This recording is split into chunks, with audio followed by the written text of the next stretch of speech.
आज तक रेडियो सुनता है सारा जहां।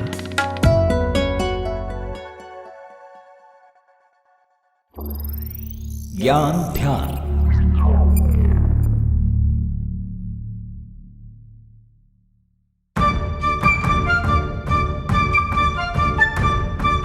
भारत में 4 तरह के कोर्ट्स हैं: subordinate court, district court, high court और सबसे उच्च न्यायालय यानी कि सुप्रीम कोर्ट।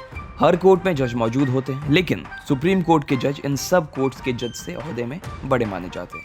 और भारत में अपैक्स जज की पोस्ट कैप्चर करते हैं चीफ जस्टिस ऑफ इंडिया, जिसे हम शॉर्ट फॉर्म में CJI कहते हैं। हाल ही में जस्टिस उदय उमेश ललित 27 अगस्त को देश के 49वें चीफ जस्टिस के रूप में शपथ लेंगे, लेकिन वो इस पोस्ट पर सिर्फ 75 दिनों के लिए रहेंगे। लेकिन ऐसा क्यों? और सबसे बड़ा सवाल ये कि भारत में चीफ जस्टिस अपॉइंट कैसे होते हैं, क्या क्या पावर्स होती हैं इनकी? तो आज इन सभी सवालों के जवाब इस एपिसोड में आप तक पहुंचाने वाले हैं हम। नमस्कार, मैं सूरज कुमार हूं और आप ज्ञान ध्यान सुन रहे हैं।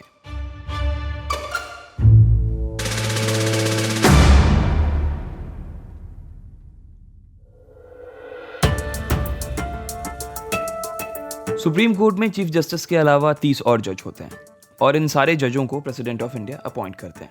संविधान के अनुच्छेद 124(2) के मुताबिक सुप्रीम कोर्ट के जजों की नियुक्ति राष्ट्रपति के द्वारा सुप्रीम कोर्ट के कॉलेजियम के परामर्श पर की जाती है। कॉलेजियम में भारत के मुख्य न्यायाधीश और सुप्रीम कोर्ट के 4 वरिष्ठ जज होते हैं। यही कॉलेजियम सुप्रीम कोर्ट के साथ हाई कोर्ट के न्यायाधीशों की नियुक्ति की भी सिफारिश करता है। लेकिन सुप्रीम कोर्ट का जज बनना कोई आसान काम नहीं है। किसी भी शख्स को सुप्रीम कोर्ट में जज बनाने के लिए कुछ क्राइटेरिया क्लियर करने होते हैं। जैसे कि सबसे पहले उस शख्स का इंडियन होना जरूरी है।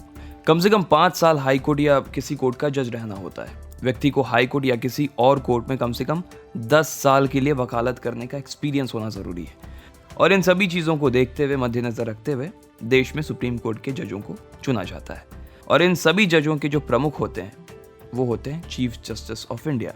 लेकिन चीफ जस्टिस की नियुक्ति कैसे होती है, इसका पूरा प्रोसीजर क्या है, यही पूछा मैंने सुप्रीम कोर्ट में सीनियर एडवोकेट विराग गुप्ता से। के अनुच्छेद 124 में सुप्रीम कोर्ट के चीफ जस्टिस की नियुक्ति के बारे में प्रावधान है और उसके तहत जो राष्ट्रपति होते हैं वो नियुक्ति करते हैं। लेकिन व्यवहारिक तौर पर एक कॉलेजियम सिस्टम है जिसके तहत हाई कोर्ट और सुप्रीम कोर्ट के जजों की नियुक्ति की जाती है। उसके तहत ही एक मेमोरेंडम ऑफ प्रोसीजर, जिसको MOP बोलते हैं, वह बनाया गया है। तो उसके अनुसार सुप्रीम कोर्ट में जो सीनियर मोस्ट जज होंगे वो चीफ जस्टिस पद पर नियुक्त होते हैं। उस प्रक्रिया के अनुसार जो केंद्रीय विधि मंत्रालय, जिसे कानून मंत्रालय बोलते हैं, तो वो 1 महीने पहले परंपरा के अनुसार चीफ जस्टिस के पास एक पत्र भेजते हैं और उनसे बोलते हैं कि वो अगले चीफ जस्टिस के बारे में अपनी अनुशंसा भेजें। तो परंपरा के अनुसार जो सबसे सीनियर मोस्ट चीफ जज होते हैं उनके नाम को चीफ जस्टिस आगे बढ़ाते हैं और वह फिर प्रधानमंत्री और कैबिनेट के माध्यम से होता हुआ राष्ट्रपति के पास जाता है और जहां से उनकी नियुक्ति के आदेश जारी होते हैं। अब जैसा कि विराग जी ने कहा कि जो पहला सीनियर मोस्ट जज होता है उन्हें चीफ जस्टिस ऑफ इंडिया चुना जाता है।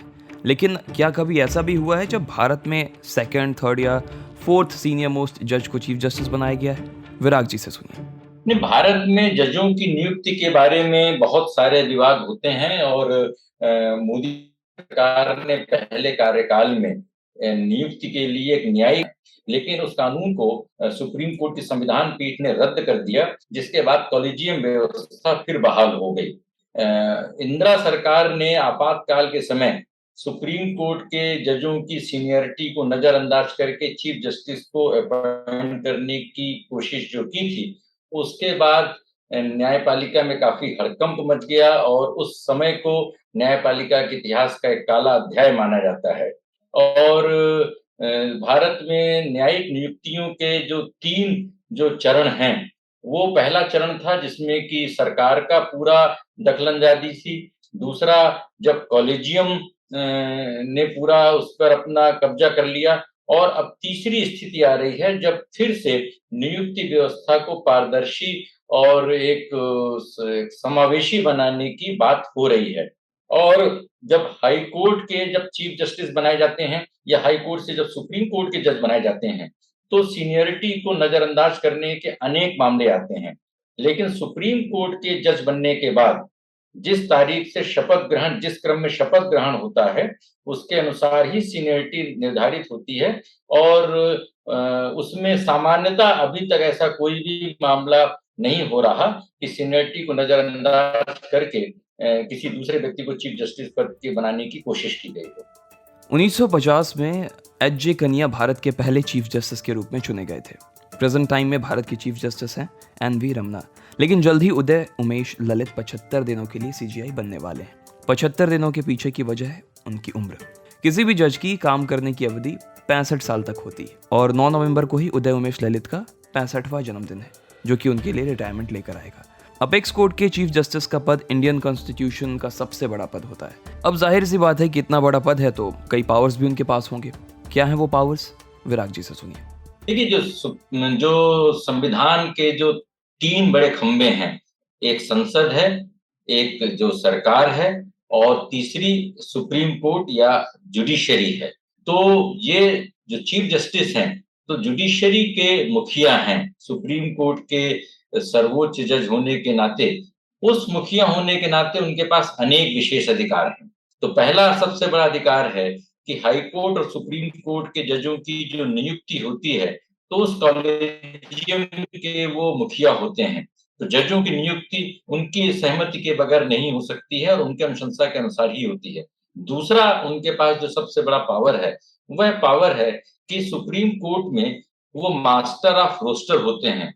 तो सभी मामलों के बारे में बेंच का गठन कैसे होगा, कब कैसे क्या मामला सुना जाएगा, किस बेंच में कौन से जज रहेंगे और किस तरह के मैटर किस बेंच के पास जाएंगे, इन सब मामलों में भी जो चीफ जस्टिस होते हैं वो पूरे फैसले लेते हैं।